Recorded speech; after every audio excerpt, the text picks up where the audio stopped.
Hello, this is Kyra from the Magical Unicorn Project, and I'm here today with our next leading lady, Dr. Sherry Cooper, Chief Economist, and this is so exciting for me because you might not know this, but only 20% of economists are women, but a very small fraction, probably less than 5%, are actually chief economists. So it's a real pleasure to have Sherry here today. She's basically a unicorn in the financial industry. So thanks for being here, Sherry. My pleasure. So the first question I wanted to ask you was, what made you decide to be a chief economist? Because you probably didn't know any when you first, went down on that career path. Not only had I never met an economist, I didn't even know what economics was. I mean, in my high school, public high school, nobody studied economics.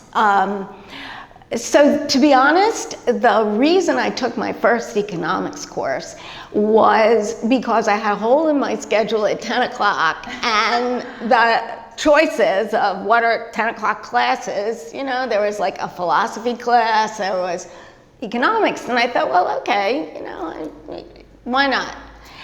And I loved it. And the truth is that my professor, on my very first exam, wrote at the top of it, you have such an understanding for a mere beginner, you ought to become an economist. And the power of you ought to become an economist was just huge. I switched my major to economics. Wow. And the rest is history. Wow. So tell me a little bit about your education and what made you decide to just go out there and do a PhD and all these things? Well, firstly, I was blessed with the opportunity to go to a fantastic college, single-sex college in those days, Goucher College, which is the sister school, or was in those days, to Johns Hopkins University. And as I said, I fell in love with economics. I loved the fact that it was a social science, but it was also rigorous and mathematical. So it was the combination of social and science. And the director of the economics department was a woman, and she encouraged me to go to graduate school. Wow. And she said, and I said, look, nobody's going to be paying for graduate school, so what do I do? And she said, no, you could get a fellowship. And I did get a fellowship, and went to graduate school, loved graduate school, and as hard as it was, because talk about delayed gratification, I lived on $400 a month, and my rent was $190, so I had very little discretionary income, and while my friends, had gotten jobs and were living the good life, it took me 5 more years after college to finish my PhD. But I knew that being a woman, you need the credentials, and to get the respect and the credibility. Yeah, to be taken seriously. Mm-hmm. And so, and it was tough because virtually no women in my field, as well as the fact that academia is, they're so focused on everybody getting a PhD becoming a professor, which I really wasn't interested in doing.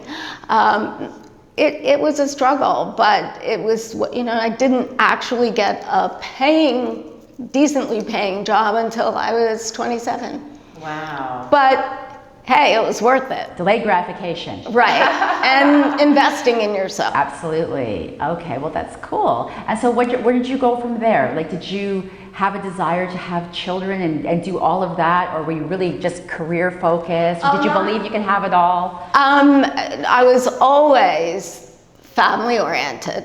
Mm-hmm. I was married very young. It was my way of getting out of the house, to be honest. In those days, honestly, at least in my neighborhood with my dad, a woman who wasn't married, living alone, oh no, not happening. So, and I can tell you that my father, my father-in-law, my then husband, were not encouraging me to have a long-standing career. Oh yeah, you could work a few years before you had children, but after that, like, no way. And I wanted children. Yeah. You know, I wanted it all. Yeah. And why not? Why not? But that's not to say that it's easy and that you don't make choices, and there's no such thing as work-life balance. You sometimes work your butt off and sometimes you play, right? But it can be done. And I think that it creates your children become very, proud of you, and gives them a work ethic that's important. I know a lot of mothers struggle because especially someone like me, I travel a lot with my job. I miss some things. I'm not at everything. I buy cookies for the bake sale sometimes. And you do have these sort of moments where you feel so guilty. And then you wonder, my goodness, like, how will this affect my children one day? But someone once said to me, kids don't listen to what you say, they follow what you do, right? And so I always have believed that eventually they will know that I love them, know that I chose a certain path because I wanted to support them, financially and all the rest of it, and hope that they'll be proud of me, right? And to your point, I think they do grow up and be like, hey, my mom's Dr. Sherry Cooper, chief economist. Like, how many kids can say that? My kids can't say that. But somewhere they say, my mom's a magical unicorn, and that's cool too. She's helping people. But it's true, right? Like, I think that's a really good point to make. And there is no such thing as work-life balance. The scales are never quite balanced, but you know what? You're putting in the time and effort in both areas, and you make sacrifices along the way, but I think it works out in the end. And women should just give themselves, they should be kinder to themselves and release some of the guilt, right? Absolutely. Yeah. Have you ever had a moment in time where you were experiencing an emotional glass ceiling? And I'm curious about, what did you do to overcome that? Oh, I have that all the time.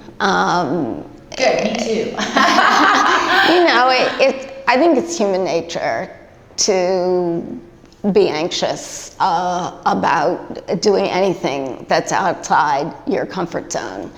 And I give speeches, and what could be more outside of anyone's comfort zone? Public speaking is something that most people shy away from. Yes. Now, at least I can tell you I love doing it. Yeah. And so it comes naturally to me in some respects, but you gotta put the work in. I have to create my presentations. I have to decide what I should speak about and order my PowerPoints, and I worry that something that I have no control over will happen. And sure enough, it does, right? Yes. I mean, I have every possible kind of mishap, given 30 years of giving presentations, has happened. And I've talked when I don't have a voice. I've fallen off stages. I've fallen on stages. I've had fire drills in the middle of presentations. As well, when I'm speaking to smaller groups or I'm at the board table, there are people that want to, stump the economist. And these are generally people that get some kind of pleasure in watching someone sweat. And it's so easy to fear that and make yourself almost tongue-tied in answering. And that's the part that is the most difficult, and to be able to say, I don't know, if you don't know. Yes. And we all struggle with that. Fear of failure Yes. It's the biggest. Yes. And the fear of messing up publicly is even more traumatic. For sure. But, you know, honestly, every time I wonder, is this going to be the one? You know, or like, what if I do a blank? Yes. You know, Yes. and in real life it happens. You know, you can't remember someone's name or whatever. But the truth is, if you do your homework, you're prepared, you make it through. Yeah, you'll make it through. Have you ever suffered from imposter syndrome? I'm just thinking about it right now because I read Lean In, right, by Sheryl Sandberg, and she talks about having imposter syndrome. I was like, oh my goodness, you just don't expect someone like a Harvard graduate and all that to ever struggle with that, but it's obviously can affect anybody, right? It's, like you said, it's part of human nature. Yeah, absolutely, and especially in terms of my background, I was never expected to be a successful business person. I wasn't geared in that direction, and the fact that I could have a career and make money in my career wasn't the expectation. And my family, you know, historically, like, makes fun of me. You know, they call me the absent-minded professor. I'm talking about my historical family, my mother, my sister, you know, the people that knew me when. Yes. Those are the ones that, yes, they keep you grounded and humble, but they can also be very dismissive of accomplishments and not appreciate how hard it is to get up every day and go into an area of business where it's not easy and people are competing and putting you down and finding fault and all of that. So sure. I'm curious about, in the corporate world, managing a bunch of men, especially, you know, back in the day, what would have that been like? I can imagine some of them probably didn't love that so much.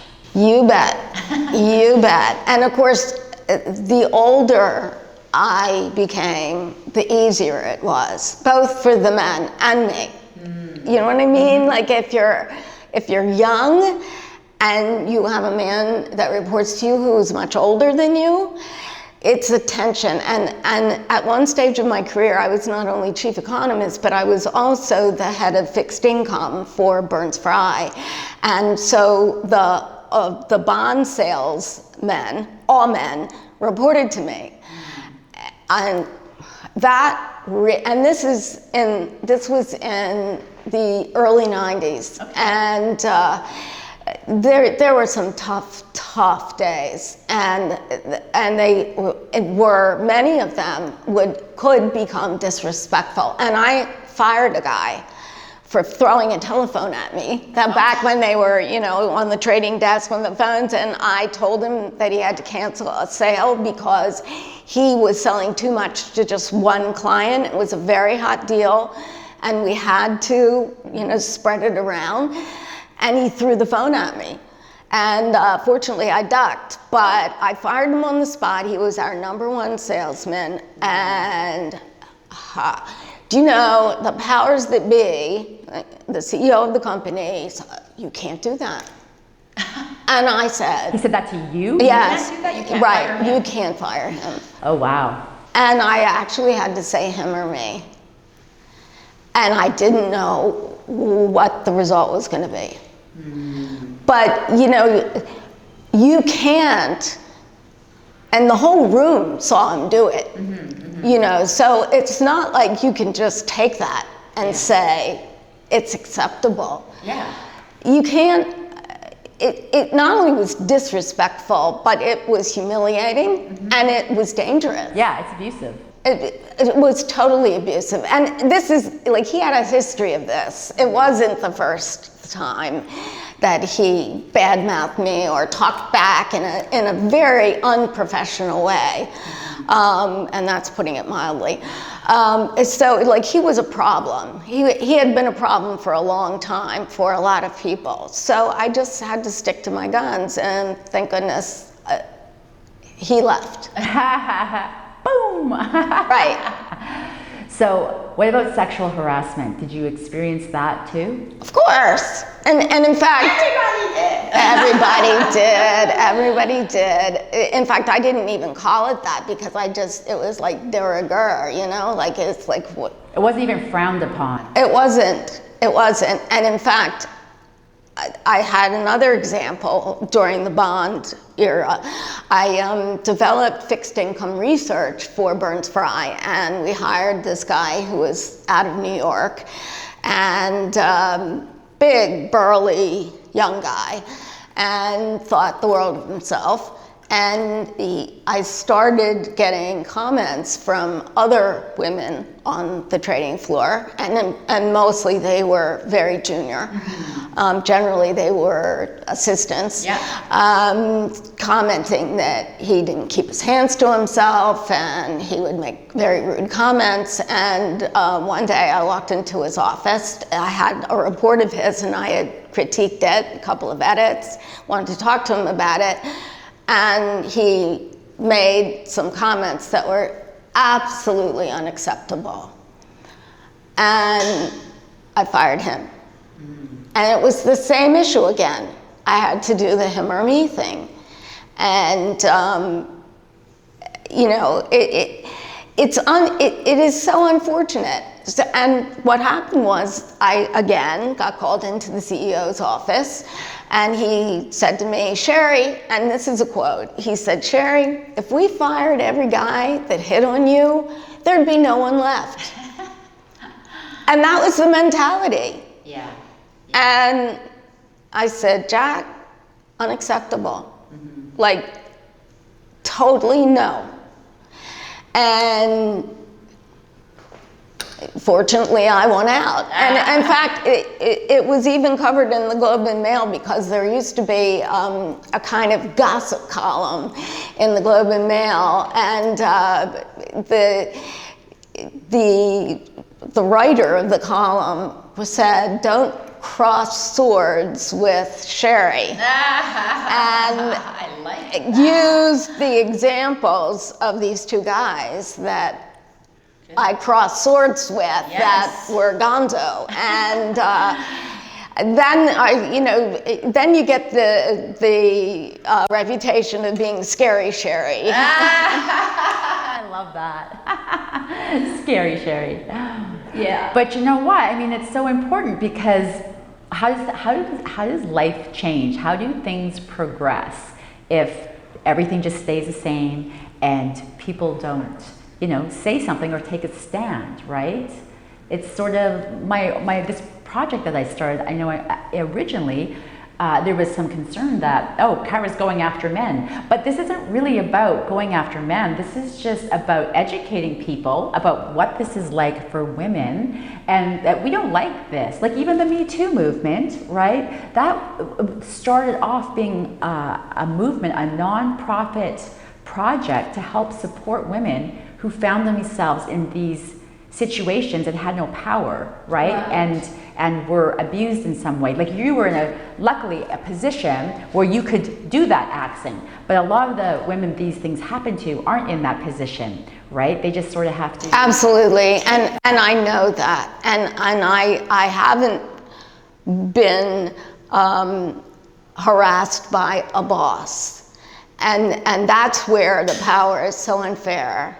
Yes. And that was part of the whole plan of staying in school and getting a PhD, because like it especially if you're small, you know, if you're petite, if you're attractive, and you go into a man's field and they They're bigger, they're louder. You know, you look at CEOs, they're generally big guys, the Yeah. tall guy, Yeah. the deep voice, and they use their physical presence as, you know, part of intimidation. Sure.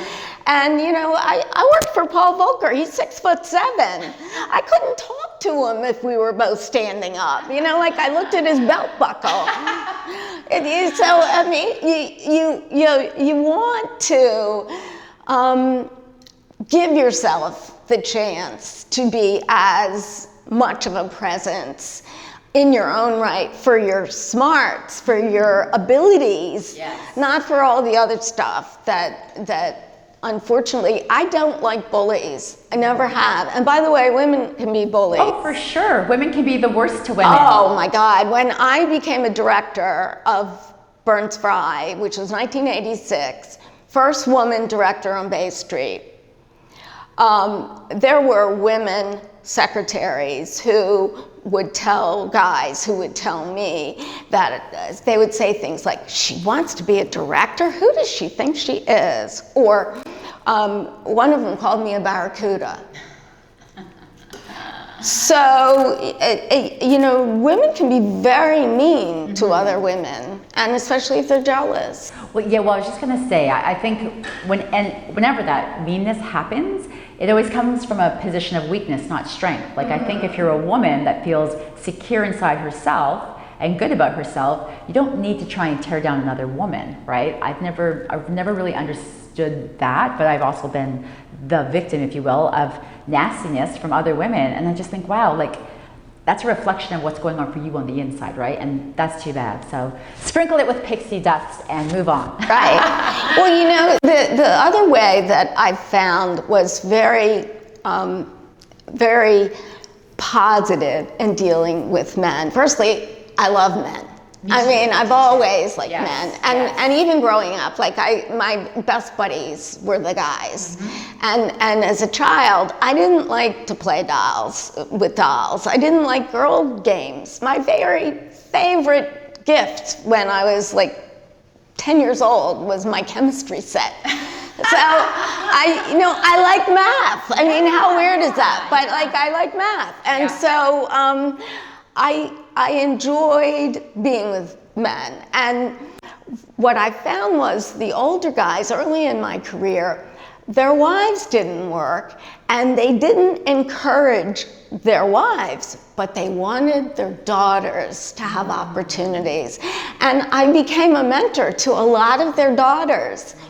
You know, they'd say, Sherry, will you have lunch with my daughter? She's going to start university. She's not sure what she should, do. I would love for her to meet you. Aww. So, then you realize that they get it. They really do get it. They want their daughters to be independent and to have the opportunities because, you know what? There are no guarantees in life. No, I know. I've been married many times. No, it's a very good point. It's a very good point. So were most of your mentors, I would assume that you would have mentors that were men, right? Because there probably were no women in those higher positions. Well, once I left university, being an all-women's college, we did have professors that were women, not just women, but there I had mentors. But later, yes, were men. Okay. Typically older, a good deal older, and they were wonderful, just wonderful, and I still remain friends with some of them. And Paul Volcker was a mentor of mine as well. So I just the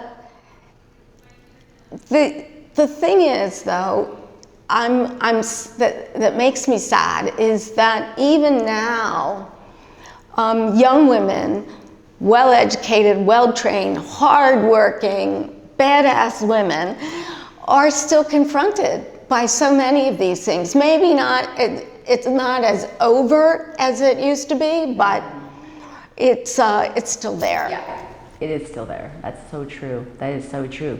So where do we go from here? What needs to happen? I think we need more women at the top, because I know for a fact if there was more I suppose, room at the table. And this is starting to happen because corporations are starting to realize now that there's better profitability when there's a more gender balance at those more senior positions, right?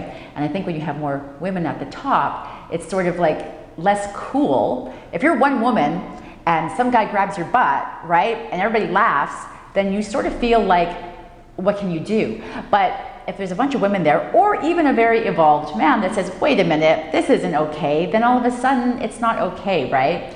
It sort of changes the dynamic. So I believe that having more women at the top will help, smooth some of that out so that's less of an issue than it has been historically. Yes, and I just saw an interview of Christine Lagarde. Christine Lagarde was the finance minister of France, and then she was appointed the first female head of the IMF and International Monetary Fund.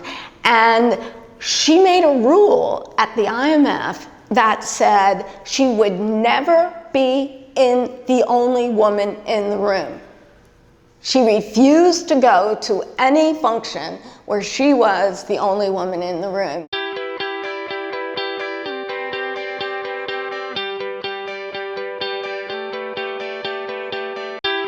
I'm most proud of my being a mom. Like, I'm most proud of my son. I'm most proud of our relationship, of what I could do for him, and how much we love each other, and we're so close. So, and he's 39 years old, so this is a long stretch, right? Yeah. It's not, and now I have 2 grandsons, and they're just delicious. And so, a 7-year-old and a 5-year-old, they're just so precious, and I see so much of my son in them. And of course my daughter-in-law, but it's so fulfilling. Now, I have a lot of female friends who never had children, and I get that. Yeah. And I mean, it's not, and thank goodness that we have a choice. Yes. And it's not for everyone, but I have a very nurturing nature, and I want to take care of people, and these little guys are just so precious. So, I mean, really, at the end of the day, it isn't going to be, my obituary. It isn't going to be about like how many times I forecasted GDP correctly, right? Or how much money I made, or how many jobs I had. It's about the people that I love, and the people whose lives that I touch. Absolutely. No, that's amazing. So one last thing before I let you go. What is a word of advice that you would like to leave the next generation of women with?